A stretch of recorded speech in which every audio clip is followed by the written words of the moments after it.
to my YouTube channel. Today we will begin with a very small but yet important topic. Okay, this is very well asked in your MCQ from the NEET point of view. So we will study what are the temporary or the transient structures that are seen in the oral epithelium. First of all, what is enamel knot? This in the diagram you are watching the structures found in the enamel organ that are temporary. First of all, we are seeing enamel knot. Enamel knot is basically, I will write down here what are the properties of it. Enamel knot acts as a signaling center.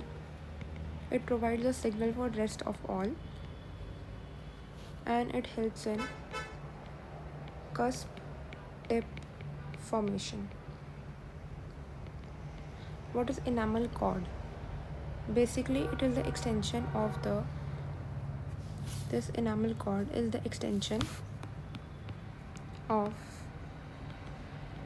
enamel knot to outer enamel epithelium. I will show you by making a diagram that will make you something understand little better. Okay, something easy.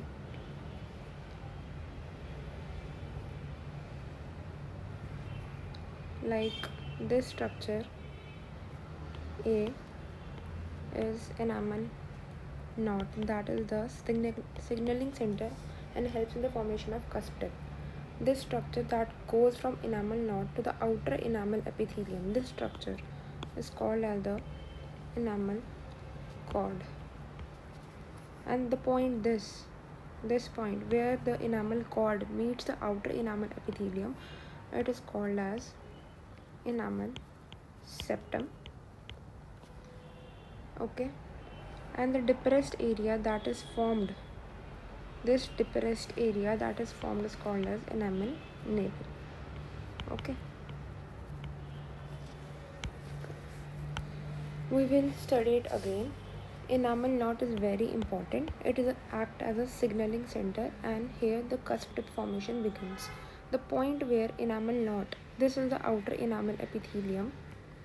Okay, the point where the enamel knot meets the outer enamel epithelium is called as enamel cord.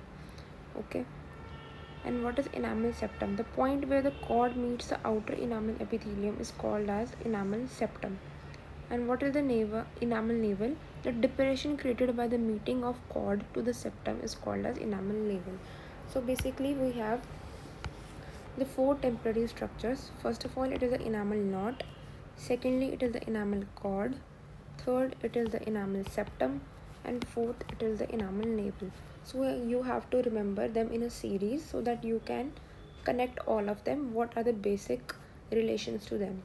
If you remember knot, you can remember cord. If you remember cord properly, then you can remember the septum as well as the navel. Okay, cord is found at the starting, that is the signaling center. Extending from the knot is the cord meeting the outer enamel epithelium. From the cord to the outer enamel epithelium is the septum, and the depression created by the septum is called the enamel navel. Okay, there is something that is mentioned in the diagram that is called enamel niche or niche, whatever you want to call it. Okay, what is enamel niche or niche? It is not a temporary structure, while it is an artifact. Okay, basically what happens, like I am making this diagram, like when we section the tissue or when we cut it into two parts, a defect is created, hollow defect is created, that is called as the enamel niche. Okay, this hollow defected area, hollow defected area during tissue sectioning is the enamel niche. Okay, so there are only four transient structures. First of all is the enamel knot, then is the enamel cord, then is the enamel septum, and then is the enamel navi. Okay, An enamel niche is not a transient structure, it is an artifact. So remember it properly. Okay?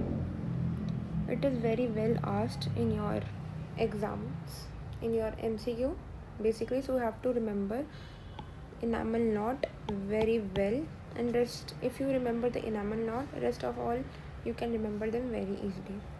So thanks for watching. If you do like, please share and subscribe my channel. Please support guys. Thank you.